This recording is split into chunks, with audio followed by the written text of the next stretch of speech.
Ustaz mohon izin, saya mau wawancara tugas CGP tentang pengambilan keputusan. Kalau ibu udah berapa lama jadi kepala sekolah? Sudah 5 tahun jadi kepala sekolah. Ini yang pertama terkait dengan pengambilan keputusan. Bagaimana ibu dapat mengidentifikasi kasus-kasus yang merupakan dilema etika atau bukan? Aku menjawab. Cara yang dilakukan adalah dengan melihat dulu kasusnya. Apabila kasusnya dilihat berdasarkan aturan dan moral, apabila dua-duanya benar secara aturan dan moral, berarti dilema etika. Bila secara aturan dan moral yang satu benar dan yang lainnya salah, berarti ibu mengaju ke yang lebih ke moral saja, rujukan moral ya, karena sudah dipertimbangkan baik mengambil keputusan. Kemudian yang kedua itu bagaimana ibu menjalankan pengambilan keputusan di sekolah ibu, terutama untuk kasus-kasus di mana ada dua kepentingan yang sama-sama benar atau sama-sama mengandung nilai kebaikan. Harus memahami betul masalahnya apa, kemudian pengambilan keputusan dilakukan secara musyawarah dengan PPK. Jadi dan hal-hal itu tentunya sebagai pertimbangan saat musyawarah adalah mengidentifikasi fakta-fakta yang relevan dengan situasi dan yang terjadi, ada uji legal yaitu benar atau salah menurut aturan hukum, karena kita walaupun sebagai PNS tetap harus mengikuti aturan, berarti mungkin yang diambil walaupun tidak sesuai dengan hati nurani, tapi aturan yang lebih dikedepankan. Karena kalau tidak mengikuti aturan melanggar, walaupun itu dimusyawarahkan.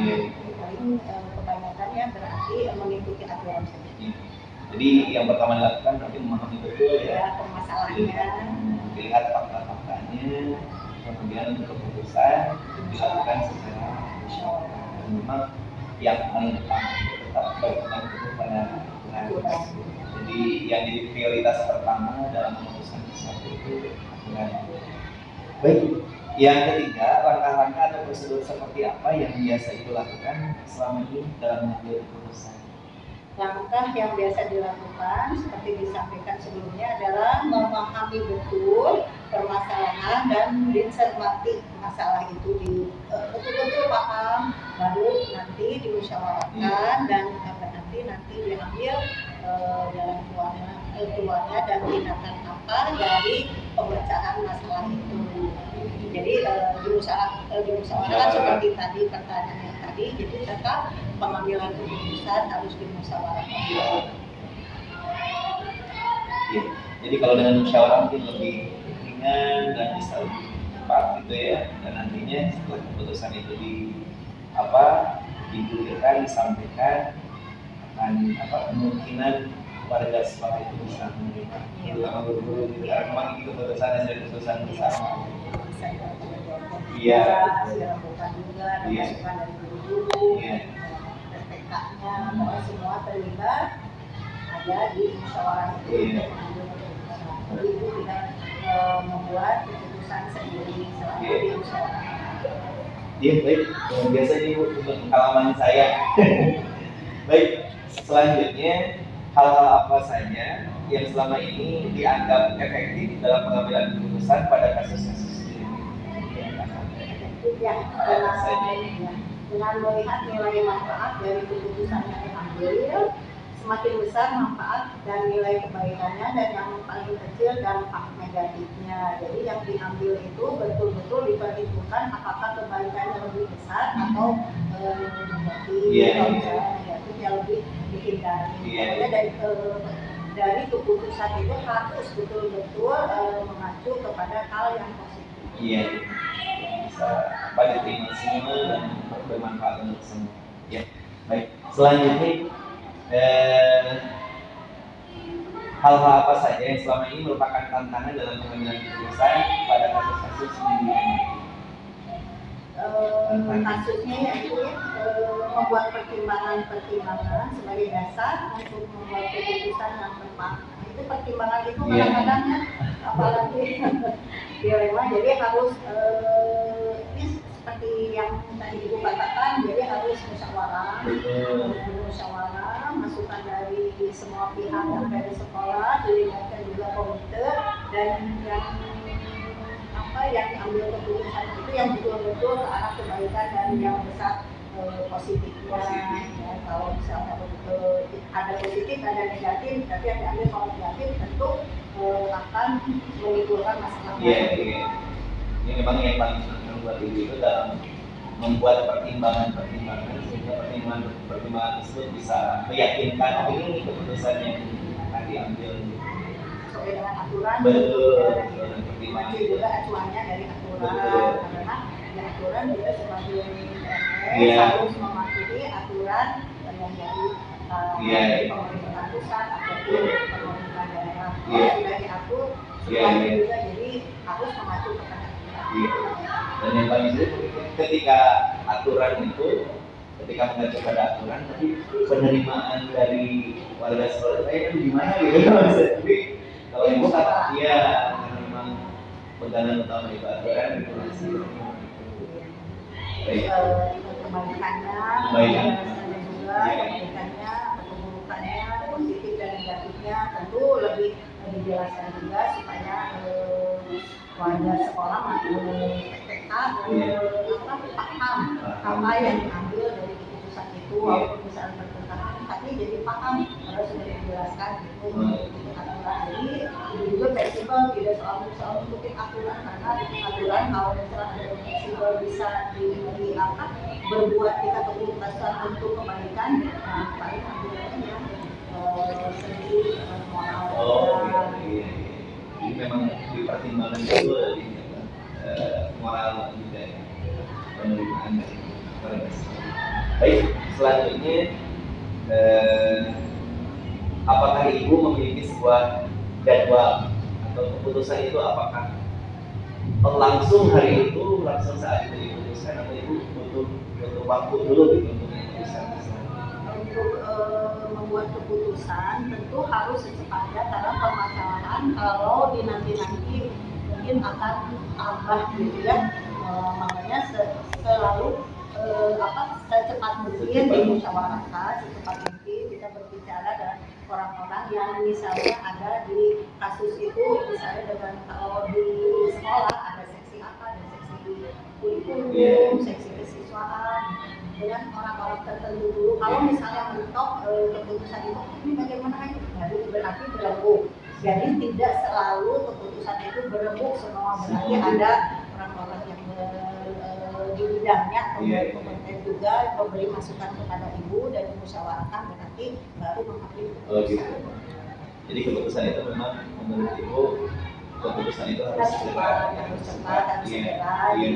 Karena lebih efektif. Kalau misalnya lama-lama jadi malah makin lagi dari masalah. Tapi kalau misalnya sudah diambil keputusan, ini mau tidak mau, walaupun misalnya berat ataupun tidak diterima, tapi karena ini hasil musyawarah, hasil masukan juga dari PTK yang lain, dari guru, jadi walaupun agak untuk yang menerima permasalahan ini keputusan Ibu agak kurang diterima juga, jadi harus melihat juga permasalahannya seperti apa. Jadi fleksibel, kadang-kadang kalau misalnya harus aturan Ibu juga tidak tahu. Jadi dilihat kasusnya bagaimana, harus yang betul-betul mengikuti aturan ataupun bisa yang tadi kita kenal itu. Iya. Baik, jadi yang kita sampaikan tadi bahwa keputusan itu harus cepat, dan ketika mengambil keputusan itu tidak selalu melibatkan semua guru gitu ya, tapi memang contoh misalnya terkait kurikulum ya berarti dengan bidang kurikulum gitu ya, siswaan dan siswaan, sarana prasarana bidang prasarana, keuangan bidang bos gitu ya. Baik, karena keputusannya bisa lebih cepat ya. Baik, selanjutnya Ibu adakah seseorang atau faktor-faktor apa yang selama ini dapat mempermudah atau membantu ibu dalam pengambilan keputusan? Faktor-faktornya banyak sekali ya, karena kalau permasalahan dibicarakan, dimusyawarahkan tentu akan lebih ringan karena kan semua memberi masukan baiknya ataupun kurang, misalnya ibu ini jangan seperti ini karena nanti efeknya lebih negatifnya banyak, atau misalnya positifnya juga lebih banyak atau lebih sedikit. Jadi itu ada ibu selalu menerima juga, jadi ibu tidak nih keputusan ibu harus selalu ibu tidak, jadi ibu menerima dulu jadi ada masukan dari ibu dan di sekolah ibu alhamdulillah hebat-hebat, jadi bisa membantu ibu dalam melaksanakan, karena tidak mungkin kepala sekolah berjalan sendiri untuk kesuksesan yang ditempuh di sekolah ini, yang harus kerjasama dengan siswa. Jadi ibu selalu menerima masukan-masukan dari staf ataupun dari guru-guru kesiswaan, pokoknya yang ini bidangnya masing-masing. Jadi ibu itu ada masukan dari ibu. Ibu nggak mungkin kerja sendiri. Jadi ada banyak faktor yang membantu dan juga banyak orang yang terutama guru-guru dan tenaga. Baik, yang terakhir dari semua hal yang telah disampaikan oleh ibu tadi, pembelajaran apa yang dapat ibu petik atau pengalaman apa yang dapat ibu petik terkait dengan pengambilan keputusan? Jadi kalau keputusan itu kalau misalnya dipikul sama-sama, insya Allah akan terasa mudah dan mengambil keputusannya juga sesuai dengan hasil musyawarah. Jadi memang pelajaran yang bisa diambil terutama oleh saya jadi keputusan itu memang sebaiknya tidak hanya ditentukan oleh satu orang gitu ya, tapi juga melibatkan yang lain, semua tidak melibatkan semua, tapi paling tidak ada orang yang melibatkan, sehingga memang banyak pertimbangan sehingga keputusan yang lebih tepat dan lebih mudah kita ambil keputusan. Musyawarah juga. Betul. Masukan dari guru-guru. Jadi itu mungkin ibu terima kasih atas waktu dan ilmunya nih, mudah-mudahan luar biasa, apalagi saya teman saya dan juga para guru penggerak gitu ya, khusus terkait dengan materi pengambilan keputusan. Sekali lagi terima kasih. Mudah-mudahan kekurangannya ini luar biasa, pengalaman yang luar biasa untuk saya. Ya, sekali lagi terima kasih ibu.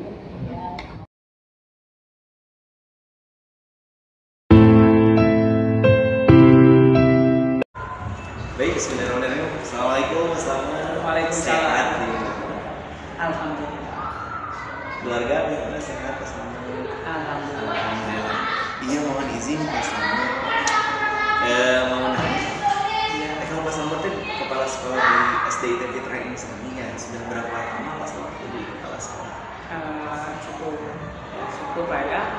Ini sekarang proses ke 9 tahun. 9 tahun, luar biasa, berarti pengalaman sudah lama. Iya, ini mohon izin ya Pak Slamet. Saya mau nanya-nanya terkait dengan salah satu tugas sebagai seorang pemimpin, itu tentang pengambilan keputusan.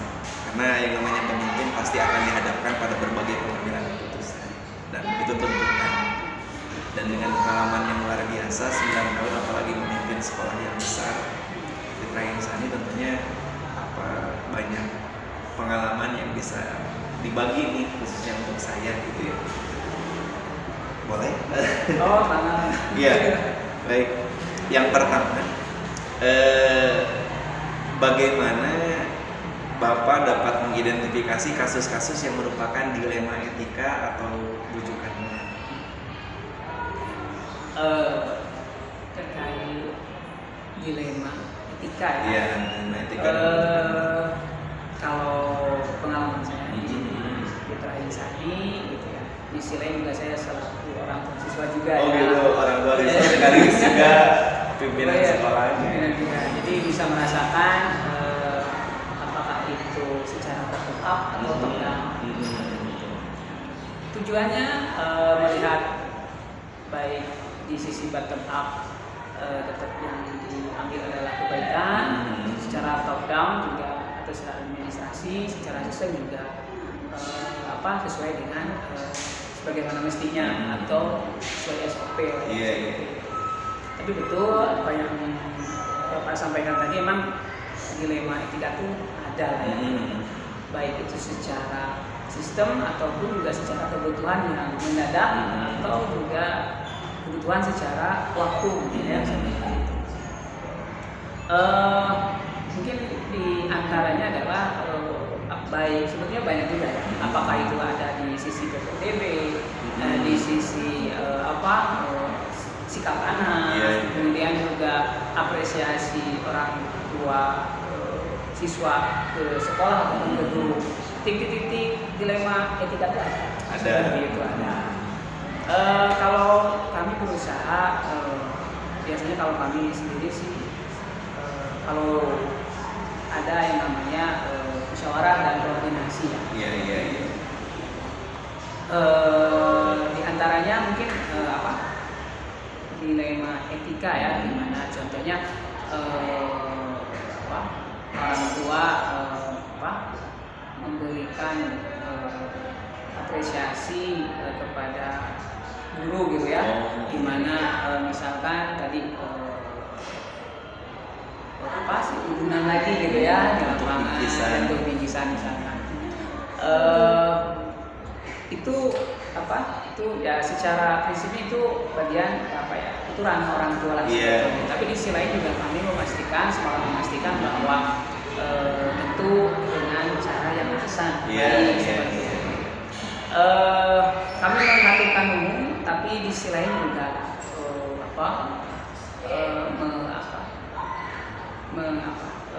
karena ini kalau keturunan lagi gitu kan, tentu ada nominal yang dikeluarkan, baik kecil atau besar. Mohon dikoordinasikan dengan kami.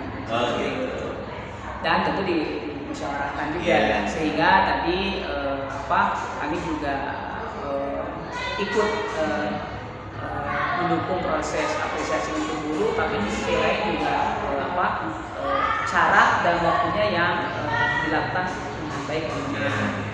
Misalkan tadi sudah disepakati orang tuanya, satu kelas itu sudah musyawarah ingin memberikan apresiasi buat guru gitu ya. Tentu ini harus jauh-jauh hari, karena kalau mendadak kasihan orang tuanya ya yang membuat hubungan. Kalau kemudian nominalnya juga kalau bisa ya tadilah mungkin sesuai dengan kesepakatan orang tua. Kalau orang saya sebagai kepala sekolah menggarisbawahi ini adalah tolong dikoordinasikan dengan kami. Karena terkait nominal tentu kami juga ikut memberikan masukan biar prinsipnya tidak memberatkan orang tua.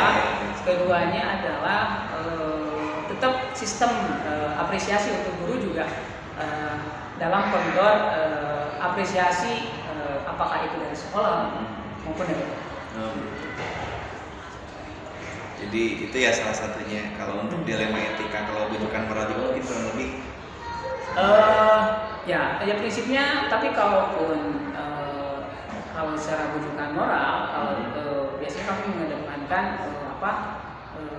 sistem yang ada. Dan kami percaya juga bahwa kalau misalkan ada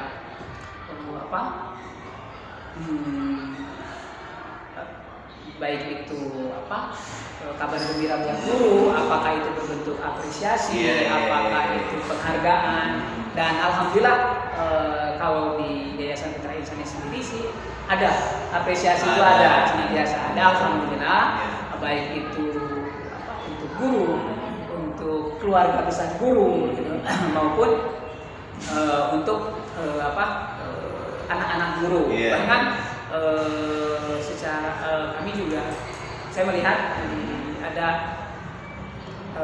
apresiasi buat calon orang tua siswa yang kerjanya sebagai guru itu dapat diskon juga seperti itu. Jadi artinya sistem kami berusaha kekinian sehingga kami memberikan keputusan serta-merta dengan cara yang baik dan benar, serta kekinian juga misalnya seperti itu.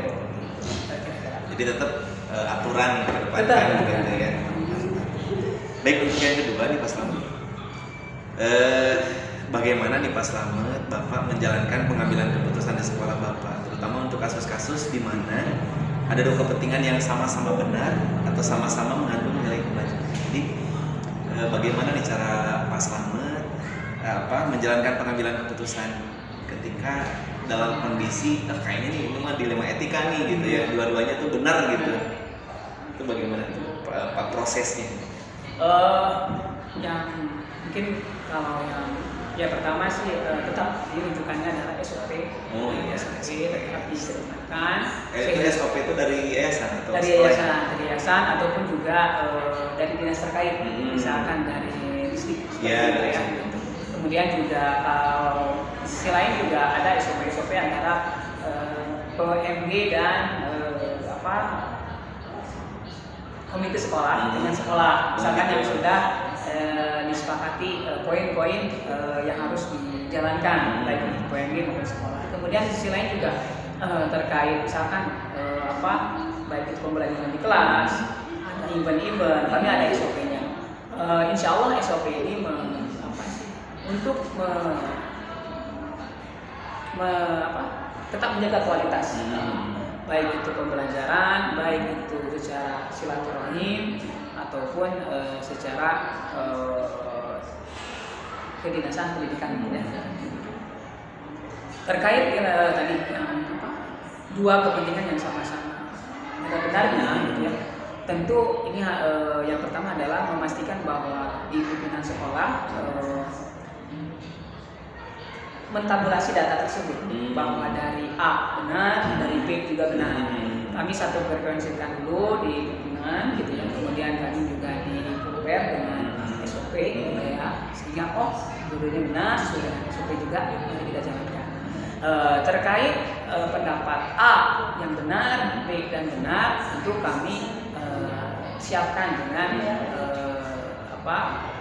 komunikasi ya, silaturahim baik dari pihak A maupun pihak B seperti itu, bahwa kita mempunyai rencana plan yang bagus gitu ya. Kalaupun itu bisa dikolaborasikan antara A dan B dengan dua poin-poin yang benar, kita tentukan aja teknisnya seperti apa gitu. Sehingga karena kami merasa kolaborasi dari pihak A dan B itu bagus dalam sebuah organisasi, tentu diantaranya di sekolah ini ya, karena kita bagian dari organisasi seperti itu. Jadi ini juga edukasinya buat kalau tadi pihak A misalkan dari jajaran orang tua, pihak B dari misalkan dari orang tua yang sebelahnya misalkan, dan kami dari pihak sekolah yang mendapatkan SOP baik itu dari yayasan maupun dari dinas pendidikan, itu bisa transfer. Itu bisa brainstorming di antara kita dan mengedukasi buat kita semua. Jadi memang tetap yang dikedepankan itu aturan. Kalau tadi Bapak menyampaikan bahwa salah satu acuan dalam pengambilan keputusan itu ya aturan. Aturan itu bisa datang dari dinas pendidikan ataupun juga dari yayasan. Ini memang SOP ya, standar operasional prosedur. Ada nggak kemungkinan misalnya nih dalam pengambilan keputusan itu kalau tidak salah kan di Fitra Insanima ini pimpinannya tadi ada musyawarah pimpinan, berarti pimpinannya lebih dari satu. Iya, satu. Gitu. Karena memang siswanya banyak gitu ya, jadi tidak hanya kepala sekolah, untuk SD juga ada wakil kepala sekolahnya gitu. Iya, gitu. Dan itu ada kayak musyawarah mungkin untuk memutuskan itu di situ. Iya, diantaranya gitu. Serta kalau misalkan ini terkait dengan contoh PPDB, maka rapatnya sudah meluas dengan pihak TU. Gitu. Jadi semua yang terlibat gitu ya dalam PPDB memang diajak untuk mengambil keputusan bersama. Minimal gitu. kalau ada pesan yang sudah disepakati di sekolah dan di pimpinan, berikutnya yang harus kami koordinasikan adalah dengan pihak TU. Kalau tadi terkait misalkan PPDB atau keuangan. Kalau misalkan itu terkait dengan OMG, maka ada obrolan awal dengan ketuanya seperti itu sebelum kita gulirkan. Apakah itu berbentuk program buat orang tua, apakah itu charity, Iya, iya. ataupun misalkan kalau misalkan mengarahnya ke pembelajaran Iya, di kelas, iya. maka ring pertama pembinaan tadi antara kepala sekolah dan wakil kepala sekolah, berikutnya adalah dengan wakil kepala sekolah, dengan wali kelas, Iya, dengan iya. wali kelas. Dan tentu kami juga mengidentifikasi ya terkait kondisi di lapangan seperti apa Iya. pantauan kami, sehingga kami juga mengambil data Iya, secara iya. komprehensif seperti itu. Dan tentu kami juga melihat apakah dikhawatirkan Iya. ada kondisi-kondisi pengecualian kalau data itu masuk semua. Iya. Tapi kalau nggak ada, ya SOP itu berjalan. Tapi kalau ada data-data pengecualian, ya tadi contohnya kami sama PNB ada charity nih, Iya, iya, iya. charity gitu ya. Kemudian didata lah apakah itu Iya. yatim atau duafa gitu Betul. ya, seperti itu.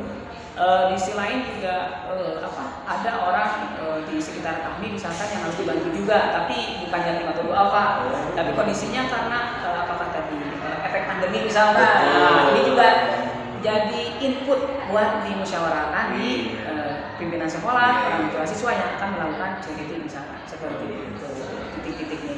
Jadi tidak hanya berdasar aturan dalam kondisi-kondisi tertentu. Contoh kayak tadi misalnya di awal aturannya memang ini alokasinya charity untuk yatim dan ternyata memang ada di lingkungan sekitar sekolah yang tidak termasuk kedua tadi gitu kategori tadi, tapi karena pertimbangan lain itu juga bisa di. Betul. Tentu ini musyawarah dulu dan Iya. info yang kami dapatkan misalkan dari warga atau dari RT sekitar Iya, misalkan iya, bahwa iya. pandemi ini tentu dipersiapkan untuk charity itu kami akan menyiapkan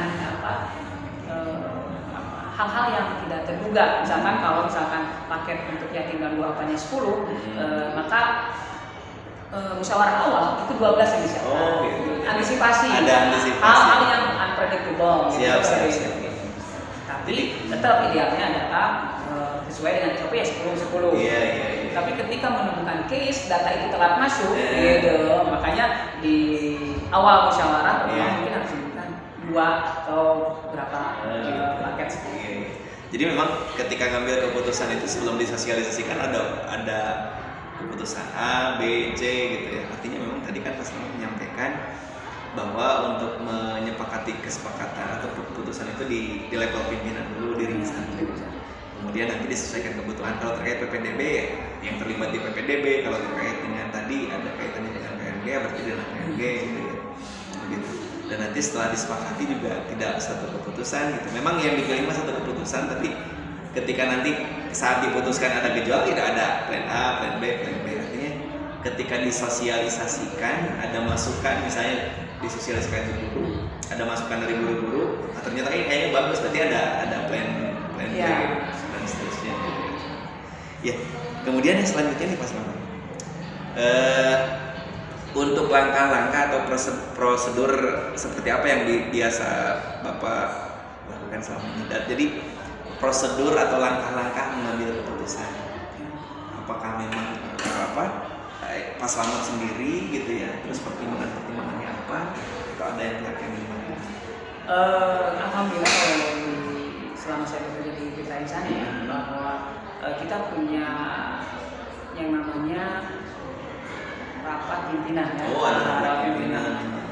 Itu dilakukan beberapa bulan sebelum ajaran baru dimulai. Gitu. Tentu di sana membahas berbagai instrumen, apakah itu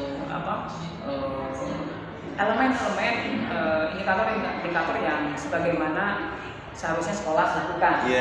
Apakah itu kalau KBM ya, KBM juga, kemudian yang juga keuangannya juga, kemudian kualitas siswa, standar kelulusan, gitu ya. Kemudian juga prosesnya seperti apa, itu dibahas di mungkin beberapa bulan sebelum ajaran baru dimulai. Sehingga ketika kita proses menjalani ajaran baru sampai akhir ajaran, itu sebetulnya by plan dan dengan SOP-nya. Kalaupun ada hal-hal yang contoh lah Yang jelas tadi mungkin ada siswa yang sakit, tentu itu juga dibahas dengan PMG misalkan tadi untuk operasional untuk berkunjung atau menengok misalkan yang itu juga ada. Yang jadi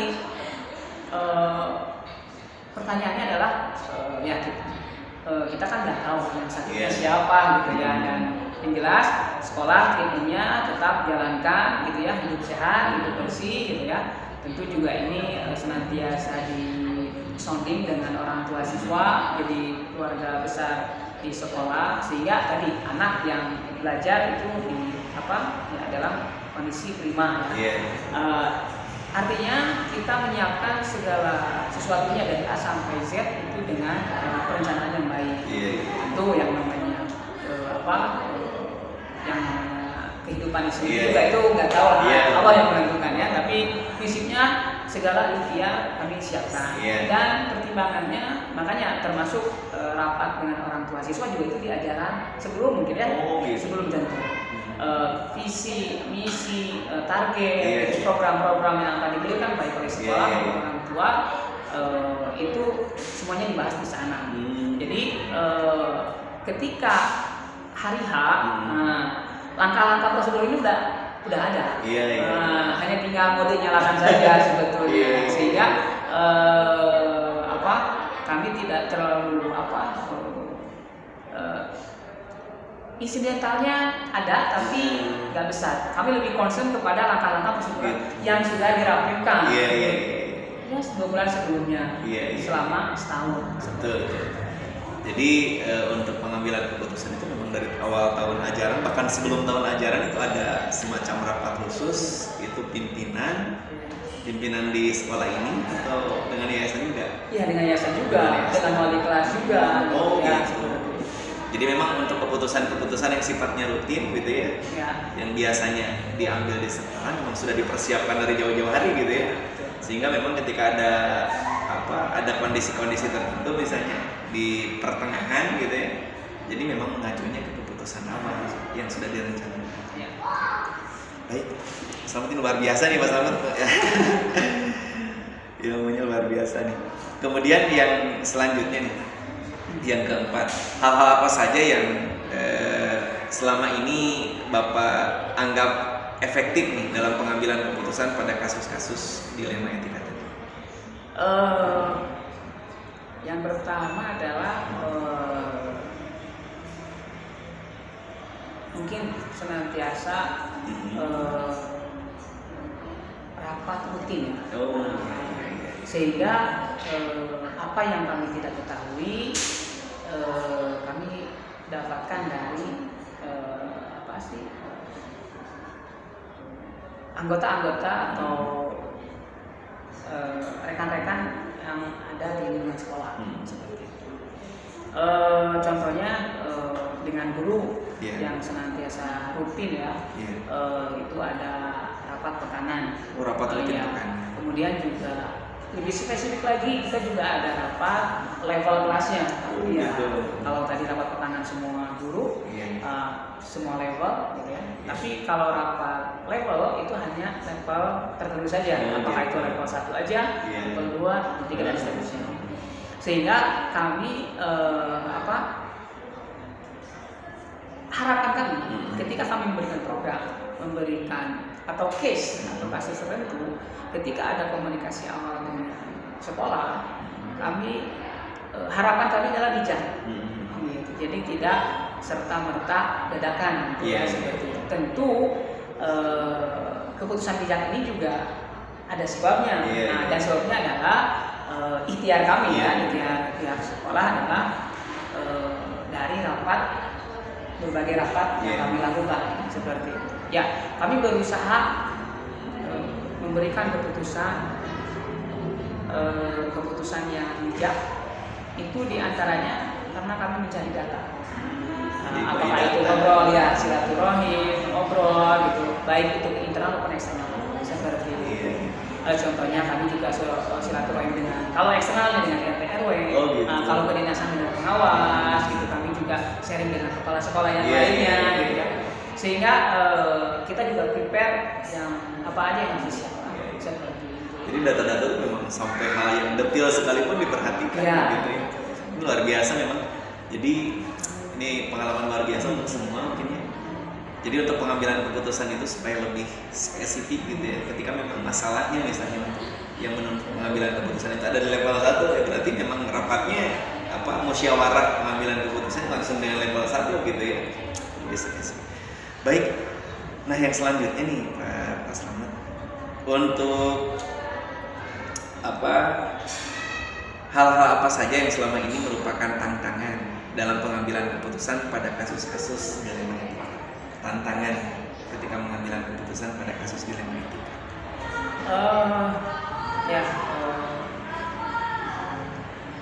Yang kalau saya pribadi gitu ya, saya pribadi ini emang ketika tantangan buat saya itu adalah lumayan agak berat gitu ya buat saya itu adalah ketika info atau data yang didapatkan ke saya minim atau sedikit, sedangkan kebijakan harus cepat. Itu luar biasa, itu dilema buat saya. Di sisi lain ditunggu nih ya, di sisi lain juga informasi di lapangan seperti apa itu belum masuk seluruhnya kepada kami. Itu yang mungkin ya karena itu mendesak gitu ya,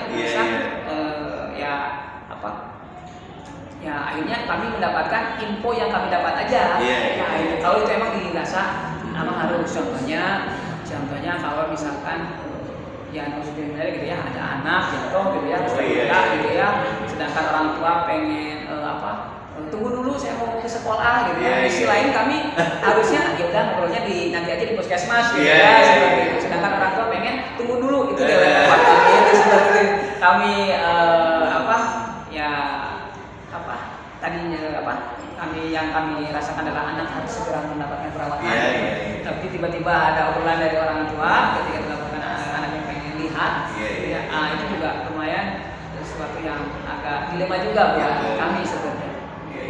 Jadi tantangan yang paling besar untuk Pak Slamet ini dan sekolah ini ketika mengambil keputusan dan keputusan itu dituntut cepat gitu ya, sementara data yang diperoleh itu kurang lengkap gitu ya, fakta-faktanya kurang detail gitu ya. Oke, yang selanjutnya Mas Slamet, apakah Bapak memiliki sebuah kayak jadwal gitu ya? Jadi kalau mengambil keputusan itu kayaknya masalahnya nih ada. Sebelum mengambil keputusan itu butuh kayak jadwal nih, misalnya butuh beberapa waktu atau bisa di hari itulah langsung gitu. Kalau saya perlu beberapa waktu ya. Di belakang beberapa waktu itu sebetulnya adalah untuk mengumpulkan informasi sebaik mungkin. Ketika ada satu event contohnya ada event program anak gitu ya. Konsepnya kita siapkan, petugasnya kita siapkan gitu ya. Kebersihan juga kita siapkan, kemudian sarana fasilitasnya juga kita persiapkan. Tentu persiapan itu perlu dikoordinasikan dengan pihak-pihak terkait. Jadi artinya kita mempersiapkan step by step, time by time, karena kami berusaha memberikan program dan itu sudah hari H, segala sesuatunya terkondisikan dengan baik. Jadi memang ada terjadwal, artinya memang ketika mengambil keputusan itu tidak gerasa-gerusu gitu ya, tidak cepat tapi khawatirnya kurang tepat gitu ya. Jadi butuh waktu untuk memastikan datanya benar, kemudian pertimbangannya juga benar gitu ya, sehingga keputusannya tepat begitu. Baik, yang selanjutnya nih Pak Slamet. Adakah seseorang atau faktor-faktor yang selama ini mempermudah atau membantu Bapak dalam pengambilan keputusan?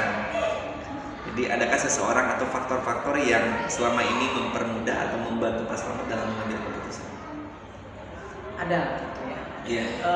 Tentu juga kalau kami kan swasta ya, kami juga kalau hal-hal prinsip itu kami koordinasikan. Kalau teknis itu sebenarnya udah diwakili oleh SOP. Tapi kalau ada hal baru dan prinsip itu biasanya kami senantiasa komunikasi. Kebetulan di atas pimpinan kepala sekolah di Yayasan sendiri itu ada Kabid Tikdas, Kabid Tikdas, di mana Kabid ini membawahi unit sekolah dasar TNI, ya. Sehingga hal-hal apapun itu gitu ya yang perlu dikoordinasikan gitu ya, itu kami komunikasi dengan Kabid Tikdas seperti itu. Jadi di yayasan itu ada kepala bidang pendidikan dasar yang membawahi SD. Ya. Jadi memang untuk keputusan-keputusan tertentu yang sifatnya tidak teknis gitu ya, itu memang harus dikoordinasikan dulu dengan Kabidikdas. Yang terakhir nih, Bapak Selamat Malam. Dari semua hal yang telah disampaikan tadi nih, pembelajaran apa yang dapat Bapak petik dari pengalaman Bapak dalam mengambil keputusan dilema etika? Pelajaran yang bisa diambil. Koordinasi. Yang pertama dengan wakil kepala sekolah. Kedua tentu kalau dengan yayasan ya, karena kami juga senantiasa sesuai dengan track SOP yang sudah yayasan sampaikan, dinas pendidikan sampaikan seperti itu. Dan pelajaran buat kami ketika itu menurunkan ke bawah dengan tim gitu ya, menurut kelas, kemudian ada komite, ada TU, ada komite, kami harus turunkan ke bawah konsep sistem, kemudian sinergi,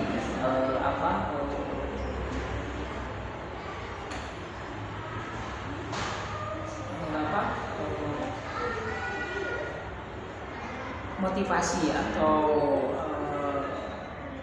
bingkai untuk kualitas organisasi, kalau seorang organisasi ya, organisasi dalam sekolah ini akan menampung beban secara sistem gitu ya, berapapun orangnya. Ketika sistem ini berjalan dengan baik, ketika komunikasi ini berjalan dengan baik, mau berapapun, mau siang mau malam, ketika sistem ini tetap stabil, tentu perlu kolaborasi tadi, komunikasi yang luar biasa ya, tantangan, beban, itu tidak terasa berat. Jadi ini dalam rangka ikhtiar, beban amanah bagi orang tua ya. Tapi di sisi lain juga ini bukan hal mudah seperti membalikan tangan ya, tentu perlu kedewasaan dari berbagai stakeholder yang ada. Makanya etika, kemudian juga pemahaman hal-hal terkait komunikasi gitu ya, itu senantiasa di brainstorming lah ya. Dan alhamdulillah yayasan senantiasa membooster itu, sehingga ya tadi dengan berbagai tantangan baik di siswa, orang tua, di guru, pembelajaran itu tetap establish, dan ikhtiar kami adalah bisa melewati tantangan ke depan baik ke internal maupun ke eksternal. Yang itu ini untuk kualitas pendidikan buat anak-anak kita dan tentunya buat Indonesia. Jadi poin penting tadi pelajaran yang bisa diambil dari yang disampaikan oleh Pak Slamet, dan tentunya pembelajaran buat saya dan semua, bahwa ketika mengambil keputusan itu diupayakan harus ada koordinasi gitu ya. Jadi tidak hanya sendiri gitu ya, sebagai untuk menambah dan memperbanyak pertimbangan-pertimbangan gitu ya. Kemudian yang kedua yang tidak kalah penting adalah bagaimana ketika keputusan sudah disepakati, cara mengkomunikasikannya gitu ya, sehingga bisa diterima oleh banyak orang gitu ya. Karena memang keputusan yang baik sekalipun ketika cara komunikasinya, penyampaiannya kurang tepat gitu ya, tentunya penerimaannya juga kurang pas gitu ya. Kalau keputusannya sudah bagus, disampaikan dengan cara yang bagus, tentunya akan diterima oleh semua. Baik, pengalaman yang luar biasa ini Pak Slamet, terima kasih atas waktunya. Mudah-mudahan sekolahnya semakin hebat, semakin sukses, semakin berdaya dan memberdayakan masyarakat gitu ya. Dan ini sekolah yang luar biasa gitu ya. Baik, itu saja mungkin Pak Slamet, terima kasih sekali lagi.